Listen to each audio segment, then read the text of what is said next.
Day Newscast. How you doing? I had to turn it. I had to turn it back on. Howdy. I had to turn it back on because it was not functioning properly. Okay, so apparently it has something to do with this thing here. Okay, see if it stays. Let's see if it stays where it's supposed to. Okie dokie. There we go. Are you tired of people acting goofy on these YouTube live streams? Does it annoy you? Okay. Got one person on the stream, and that's be me. On the stream, and that's be me. Okay. So I've got the volume turned off. And I know the signal is working because I hate to use selfie. I hate to use the selfie camera. Unless I had it, if I had an iPhone, it would be different. So we have some overcast here today. It's slightly overcast, and just a little drizzle of rain here on Hump Day in Central California, also known as the San Joaquin Valley, also known as the Central San Joaquin Valley. And so, without any further ado, let me tell you something about people who are going on here and making videos. Okay. There's a lot of people on here, different people going on here making videos, and I've told you before, 99% of them are trash, garbage.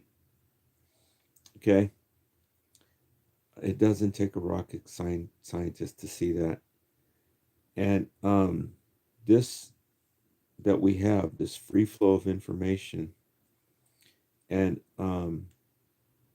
this free flow of information, freedom of speech, is just being taken for granted.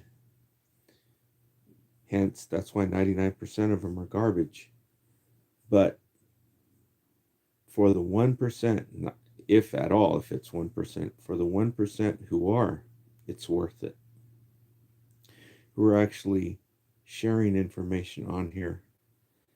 Now, in this process of sharing information, we're going to run by a lot of different personality types, people from all different walks of life. There is no 6 degrees of separation anymore. Now you're talking to everybody on planet Earth, right? Doesn't matter their status, how much money they make. They could be, people on welfare, people homeless, middle income people, millionaires, and multi-billionaires. And there is no 6 degrees of separation anymore. If you've studied psychology, you'll know what 6 degrees of separation is. I don't want to go into it all over again. So we're going to meet all these different kinds of people. And, a lot of people are having issues with trolls, right? And they're working through that. They're working through it. At first, it was a big problem with trolls. And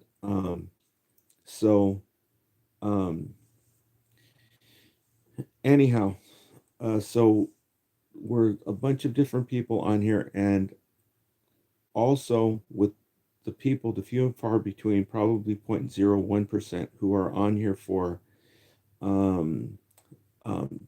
social and economic justice, fighting against social and economic inequality, injustice.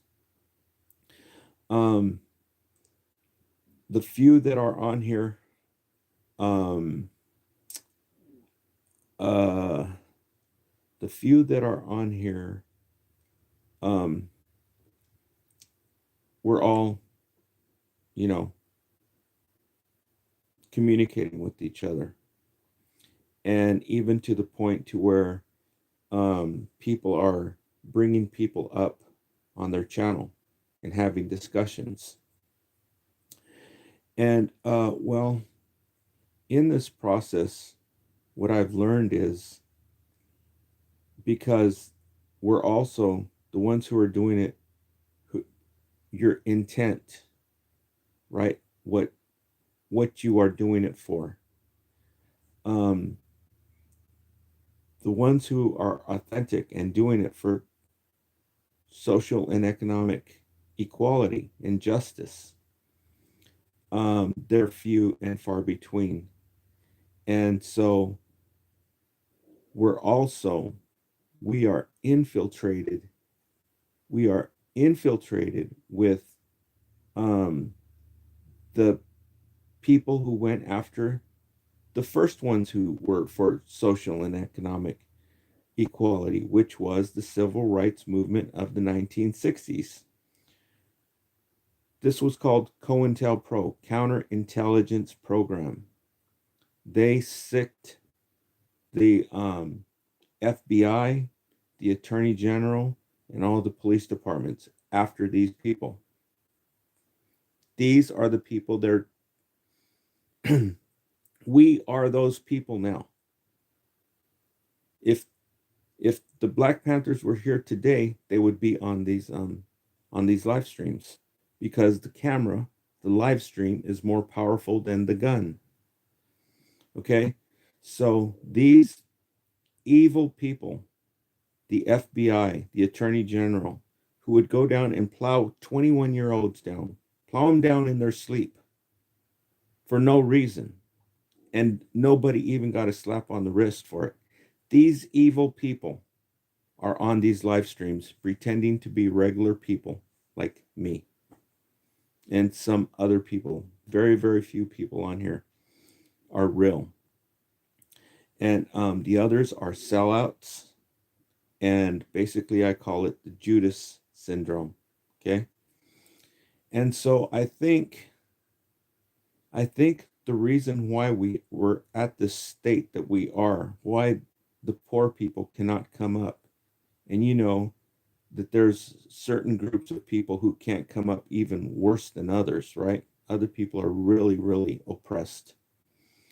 And but we are all oppressed by the oppressor. The oppressor has their foot on all our necks, just some groups more than others. And I think the problem with this is that you have some people out here pretending to be for the people, for truth, for social and economic justice, but they're really not. And um, I don't know if it's because they deceived themselves. It's probably that they deceived themselves, or probably they don't even care. For the ones who do care and they actually deceive themselves, they're in denial, they're hypocrites. Okay. And what they really care about is their money. Okay. So they get on here and they say, you know, the Lord is in charge. The Lord is in charge. Yeah, right. Just as long as you don't touch their money. That's what they're concerned about. They're trying to get everything back the way it was, so that they can go back to living high up on the hog, and they can give two damns about people living out on the street, freaking homeless people. And they're sitting here saying, oh, God is in charge. God is, they always use this God, right? They're freaking straight freaking hypocrites.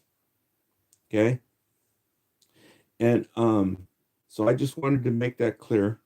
But um, you know, you're not fooling nobody, and the people will let you know. Okay. So, anywho, okay. So I've noticed a few things that are going on. Hello, sir. Hello. Wow. Wow, about what? Um, Kimberly. Kimberly, that's the girl's name who used to come on Different Strokes, Dana Plato. And poor people, look at your shades. Did I say I'm not poor? I am poor. Okay. Why do you think I'm doing this crap? Okay, my intention is for, yeah, of course, you care about humanity, but if you're oppressed, you want to fight against oppression. Okay. And uh so I'll tell you a few things that are going on with these people, because most all these people who are on these live streams, I don't know if it's just if it's just initial stage fright. Okay. But a lot of these people, man, they act so phony and fake, and it's just freaking irritating. I mean, I know I'm not perfect, but some people are really, really just pathetic, right? But I don't want to, start getting a whole bunch of enemies on here. Okay, so when Orange Man told that reporter, I don't know. At first they were saying that they were on the helicopter. So I don't know if they. No, this wasn't when. That's when he called the lady the piggy, right? He said, "Quiet, piggy," or something like that. Okay, I'm talking about when they were at the White House. Okay, when they were at the White House, um, this is when the sheik, I call him a sheik. I guess some people call him Prince, right? I'm not going to say Prince, because then you'll be getting confused with the Prince of England, who actually is on the Epstein list if you haven't checked it out. But and the bloodline is here in the United States, in case you don't know, if you did not read The Biggest Secret by David Icke. That bloodline, the Prince, and all that, same bloodline of these people they're talking about right now who are in the Epstein files. We already knew this. We knew it since 1995. It's in the book. It's in The Biggest Secret by David Icke. And yeah, that bloodline is here. The ones that keep their bloodline pure, they're actually here. They're cousins. Okay, it's all in the book. You read it. But anyhow, so when they were in the royal office, and I was going to talk about his behavior. His behavior is bizarre. First, with Xi Jinping, he patted him on the back, right? And Xi Jinping's like, you're invading my personal space. I mean, I can understand if you're in the back having a couple beers, right? But this is not professional. And now, I mean, it shows, without going too deep in it. Now this time, he's hits this guy on the leg with the piece of paper, like, we're best buddies, or this. That's freaking bizarre. That's not professional. If you're gonna do that, why don't you just have some drinks and let's start drinking, right? Everybody love each other, and let's start sharing the money, right? But I wanted to also comment on, this is like a family. What this thing is doing, what this live stream is doing. how we're all, we've all been connected together now. Um, and because there's no 6 degrees of separation. But this is like a family. I was gonna try and show you how that it's a dysfunctional family. How he told that one girl, okay, the reporter, he told her, you shouldn't be talking to him like that, right? Because she was saying something about the dude that they hung or something, the reporter that got hung over there in Sudan or something like that. And then so Orange Man tells her, don't talk to my guest like that or something, right? And then he scolds her and he tells her, no more questions from you. That's like a dysfunctional family. Okay. And so, you know, if he talked to her like that, don't you think she has a right to say something back? When he told her, um, you're a bad person, or when he told the other one, be quiet, piggy, or something like this, um, don't you think they have a right to say something back? Right? If he's putting her down, don't you think she would have been in the right to say something back to him? But you know what would have probably happened to her? They'd have freaking tackled her ass, right? They'd have tackled her, freaking take her out to the freaking halls, just like they did the congressman over here in Bakersfield. Remember? Or was it Arizona or Bakersfield? And they tackled his ass and took him out, right? And but yeah, this is dysfunctional. And so when I was looking yesterday, I want to share this with you so that you can check it out. This is weird. Okay. Um, you know that the number one podcast, I don't even really know what a podcast is. Okay. If these live streams are a podcast, I don't understand that. I know you're supposed to listen on an MP3 player, whatever. I don't know what the hell it is. But um Joe Rogan is supposed to be the number one podcaster. So this is mainstream media, basically, right? Although they don't call it mainstream media, this is supposed to be alternative. I don't know if it is or not, but regardless, he's the number one podcaster, Joe Rogan. Okay. Well, Joe Rogan was born on August 11th, 1967. Guess who else was born on that date? Jeffrey Epstein. Is that his last name? Epstein? Yeah. Jeffrey Epstein was born on August 11th, 1967. They were both born on the same day. Now check this out. Not Joe Rogan, Jeffrey Epstein's dad. Guess what his name is? Joe Rogan. And how weird is that? Go in and check it out yourself. You'll see. And on Wikipedia, it shows you that. I asked AI, and AI brought it all up. Okay, so that's pretty weird, isn't it?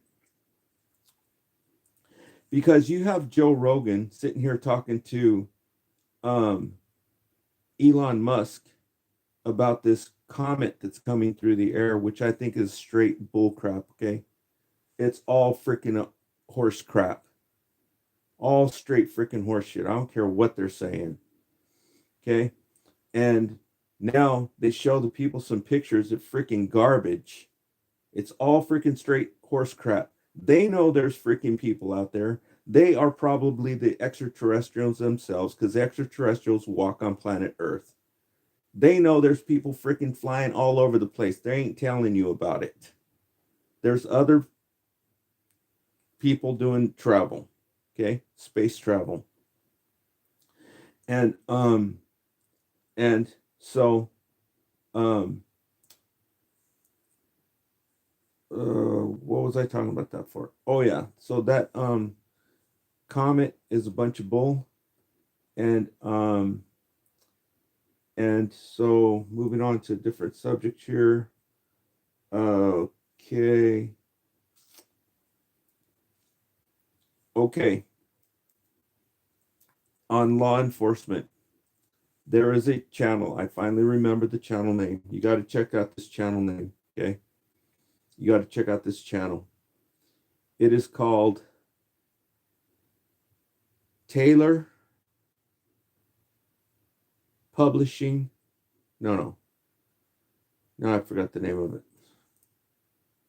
Okay, yeah, I forgot the name of it. It's got Taylor and Publishing in there.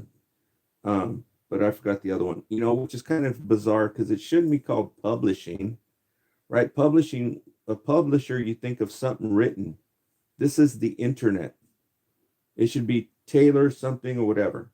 I'll have to find that for you. Sorry I didn't write it down. That was stupid of me for me not to write it down. Okay, but you got to check this out, this one thing. And so I also wanted to talk about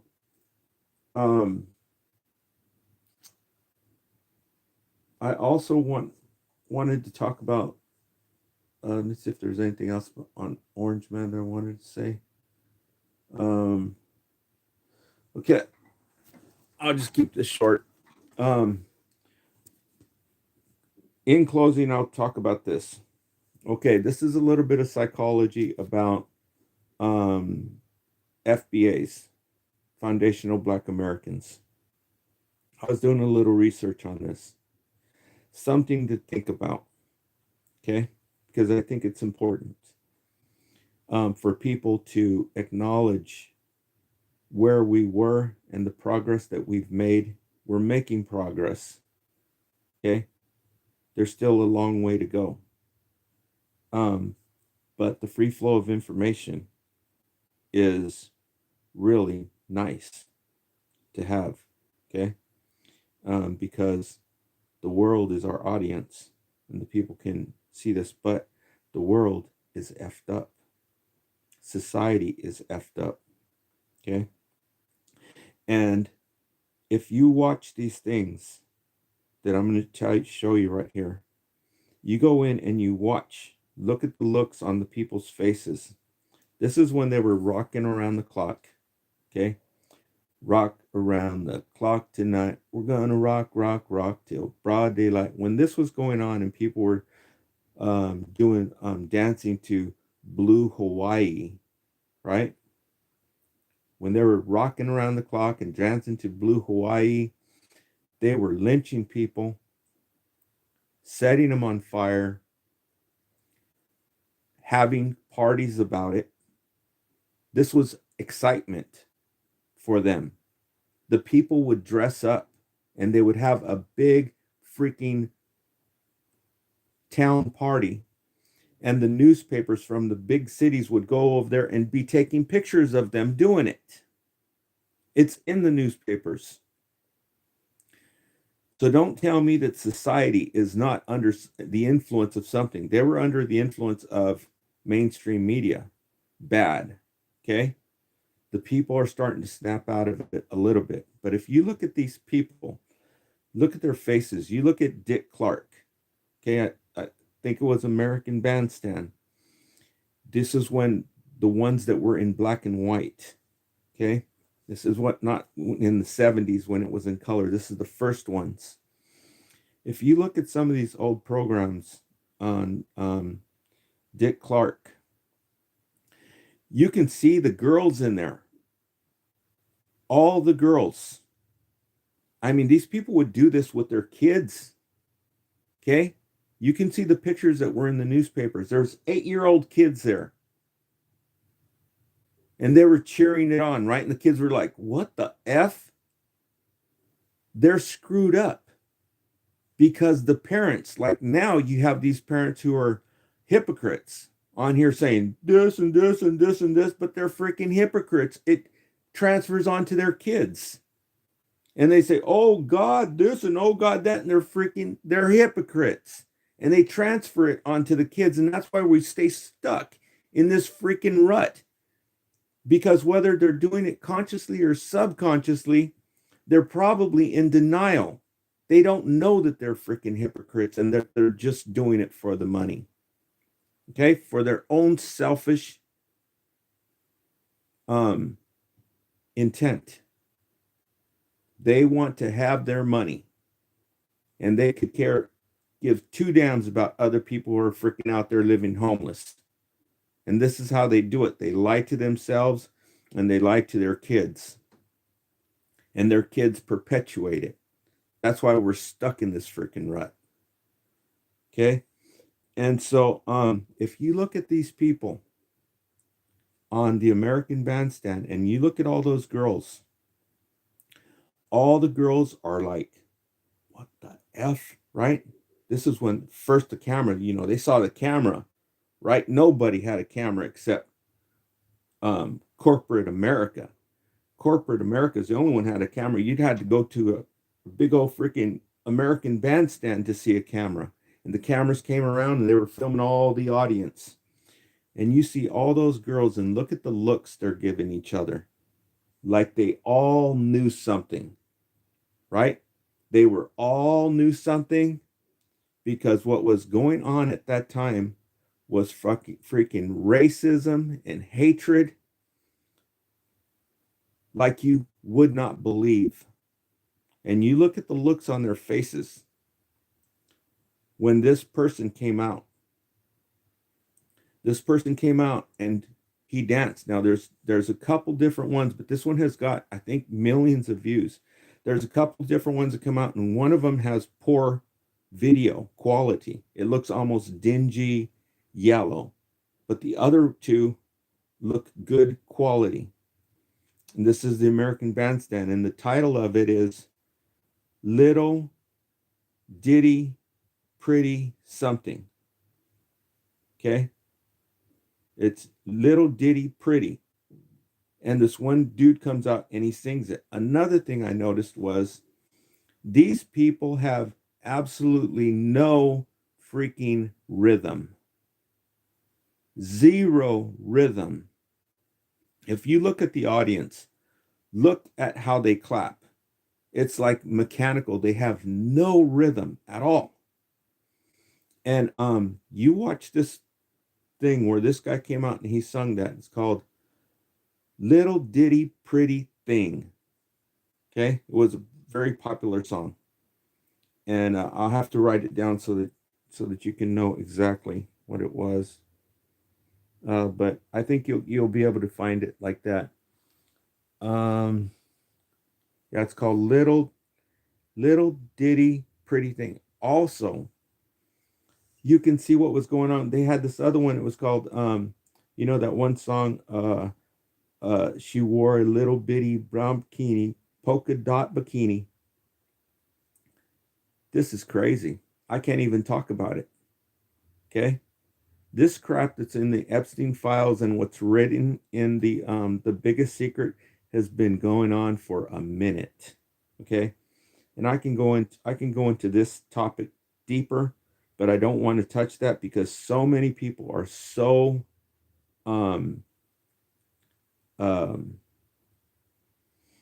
serious about this topic. Okay? I will cover it later. Okay? It's how you see the world. In the old days, it was normal to do some stuff. In other cultures, I can't even talk about it right now. Okay? But later on, I will. Okay. So it's called something like that. I know people who are a little bit older than me, they know which one it is. It's called Little Bitty Pretty Thing. Something like that. But it's Dick Clark, the American Bandstand. I think it was called American Bandstand. I know it's Dick Clark that I saw in there. I'll check it out and I'll write it down. If I'm saying it wrong, I'll clear that up next time and tell you exactly which one it is. Okay, so also Also, there's some psychology going on. I think that the FBAs need to be aware of. Okay. And this is the psychology of, you remember Soul Train, right? And I guess the person on Soul Train, his name was Donald. Strange enough, right? His name was Donald Cornelius. And and I guess he didn't like Rick James. It was either Rick James or Prince, one or the other one. He didn't like him, and and so, you know, if you look at Don Cornelius, nobody acts like that, right? I think I think he was going through some kind of, you know, depression. I don't know if he was on, I don't know if he was, getting into, I don't know what he was getting into, but if you look at his behavior, he was like, yeah, this is Don Cornelius, and we're gonna do this, and we're gonna do, how you doing there, right? Nobody acts like that, right? I mean, I think he was like, well, I'm gonna be, super cool or something. But I think this society pushed him over the edge, from things that are shown on Hollywood and different, you try to live up to, other people's standards, that they show you and that they glamorize on TV, you know, um, but nobody acts like that. And so I think that's what it is. The stuff that was coming out on TV or whatever, it messes you up, right? So I just wanted to bring that out to your attention because he did end up taking his own life, I guess. Uh, I was reading a little bit about it, I think in 1993 or something. So anyhow, I just wanted to share that with you. Okay, so that's all I've got for right now. And the sexual part and the things that are going on right now, that I will cover later. This is enough information for you to try to process right now. Thanks for tuning in. Thanks for double tapping the screen. And if you're watching it later, after it loads up on static, thanks for hitting the like button. Be sure to subscribe. And if you subscribe, make sure you hit the notification bell so that you can catch me when I'm doing a live stream, because it's important. Thanks for tuning in. Thanks everybody for leaving comments. For some reason, I only left a few comments and then that was it, but I can see the video still playing good. And talk to you later.